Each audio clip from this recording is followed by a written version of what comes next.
कैसे हुआ परशुराम का जन्म? यह कथा पूर्व काल की है, जब कन्नौज नामक नगर में गाधी नाम के एक राजा राज्य करते थे।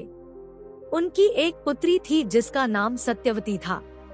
सत्यवती अत्यंत रूपवती एवं गुणी कन्या थी। राजा गाधी ने अपनी पुत्री सत्यवती का विवाह भृगु ऋषि के पुत्र भृगुनंदन ऋषि के साथ कर दिया। विवाह के पश्चात जब भृगुनंदन ऋषि अपनी पत्नी सत्यवती के साथ अपने पिता भृगु ऋषि का आशीर्वाद लेने पहुँचे, भृगु ऋषि ने अपने पुत्रवधू को आशीर्वाद दिया और उससे वर मांगने के लिए कहा। इस पर सत्यवती ने उनसे अपनी माता के लिए एक पुत्र प्राप्ति का वरदान मांगा। उन्होंने अपनी पुत्रवधू सत्यवती और उसकी मां दोनों को पुत्र होने का वरदान दिया। भृगु ऋषि ने सत्यवती को 2 फल दिए और बताया, जब तुम और तुम्हारी माता ऋतु स्नान कर चुकी हो तब तुम्हारी मां पुत्र की इच्छा लेकर पीपल का आलिंगन करे और तुम उसी कामना को लेकर गूलर का आलिंगन करना। फिर मेरे द्वारा दिए गए इन फलों का सावधानी के साथ अलग अलग सेवन कर लेना। भगवान परशुराम से जुड़ी रोचक कहानी।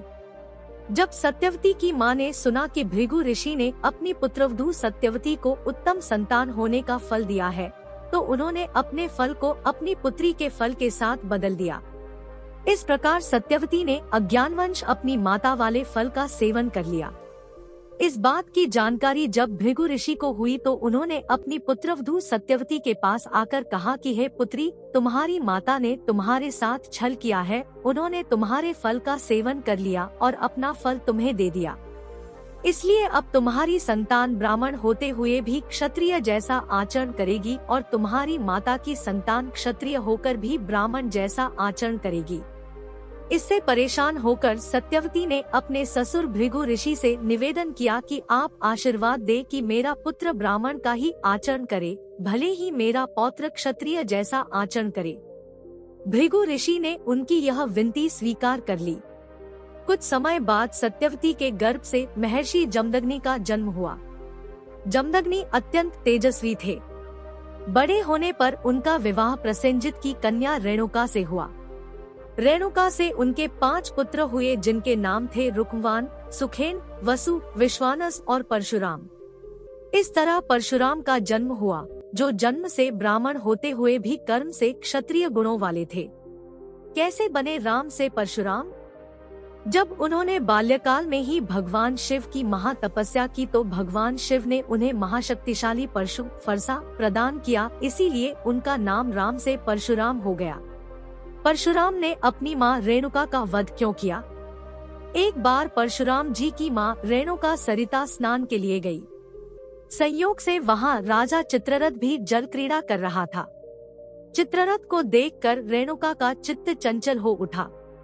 जब वे आश्रम पहुंची तो महर्षि जगदनी ने रेणुका के मन की बात जान ली और क्रोधित होकर उन्होंने बारी बारी से अपने पुत्रों को अपनी मां का वध कर देने की आज्ञा दी।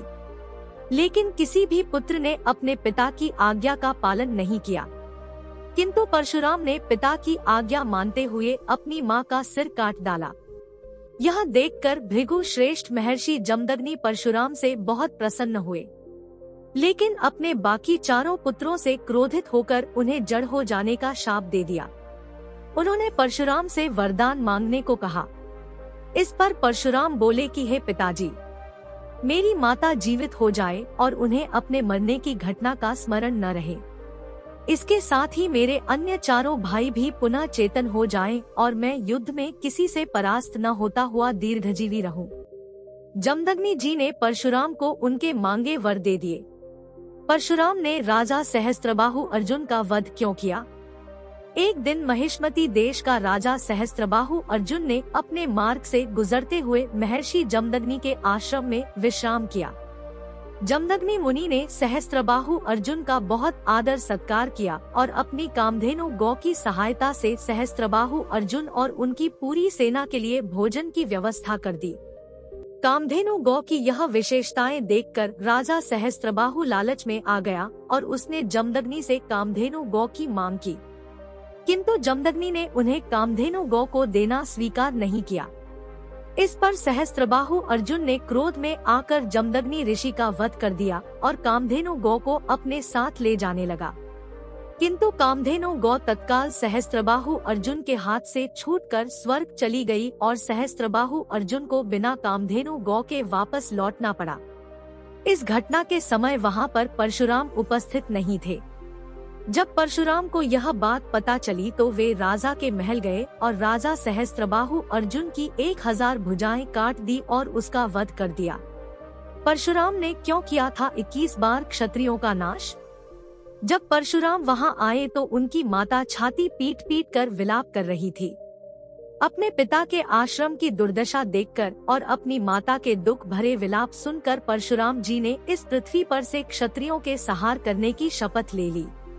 पिता का अंतिम संस्कार करने के पश्चात परशुराम ने कार्तवीर्य अर्जुन से युद्ध करके उसका वध कर दिया। इसके बाद उन्होंने इस पृथ्वी को 21 बार क्षत्रियों से रहित कर दिया और उनके रक्त से समंत पंचक क्षेत्र में 5 सरोवर भर दिए। कैसे बने परशुराम ब्राह्मणों के देवता? परशुराम जी जन्म से एक ब्राह्मण थे और जब उनका गुस्सा शांत हुआ तो महर्षि ऋचिक ने प्रकट होकर परशुराम को ऐसा घोर कृत्य करने से रोक दिया। अब परशुराम ब्राह्मणों को सारी पृथ्वी का दान कर महेंद्र पर्वत पर तप करने हेतु चले आए। क्यों किया परशुराम ने कर्ण को श्राप? आचार्य द्रोण को दुर्लभ ब्रह्मास्त्र का ज्ञान सिखाने वाले और भीष्म पितामह को अस्त्र विद्या की शिक्षा देने वाले परशुराम से कर्ण नकली ब्राह्मण बनकर समस्त विधाएं सीखने गए। एक बार की बात है, जब जंगल में परशुराम थक गए तब वे कर्ण की गोद में सिर रख कर सो गए। तभी एक कीड़ा कर्ण की जांघ पर आ गया और खून पीने लगा। अपने गुरु परशुराम की नींद में बाधा न पड़े, इस बात का ख्याल कर कर्ण बिना हिले डुले बैठे रहे। कीड़ा ने उनके जांघ को लहूलुहान कर दिया। जब परशुराम की नींद खुली तो उन्होंने कर्ण की हालत देखी। वे कर्ण से अति प्रसन्न हुए, लेकिन उन्हें शंका हुई और परशुराम बोले, तुम ब्राह्मण नहीं हो सकते, क्योंकि कोई ब्राह्मण कुमार इतना कष्ट नहीं सह सकता। तुमने मेरे साथ छल किया है। मैं तुम्हें श्राप देता हूँ कि मैंने जो विद्या तुम्हें सिखाई है, जरूरत के समय तुम उसे भूल जाओगे। और महाभारत के युद्ध के समय कर्ण के साथ हुआ भी यही। परशुराम ने गणेश जी को एकदंत क्यों किया? भगवान गणेश को एकदंत कहा जाता है क्योंकि उनका एक दांत टूटा हुआ है। इससे संबंधित एक प्रचलित कथा इस प्रकार है। एक बार परशुराम भगवान शिव से मिलने के लिए कैलाश पर्वत पहुँचे, लेकिन द्वार पर खड़े शिव जी के पुत्र गणेश जी ने उन्हें अंदर जाने से रोक दिया। परशुराम ने गणेश जी से काफी विनती की, लेकिन वो नहीं माने। आखिरकार परशुराम ने गणपति को युद्ध की चुनौती दी। इस चुनौती को स्वीकार करते हुए गणेश जी ने युद्ध किया, लेकिन इस दौरान परशुराम के फरसे के वार से उनका एक दांत टूट गया और वे एकदंत कहलाए।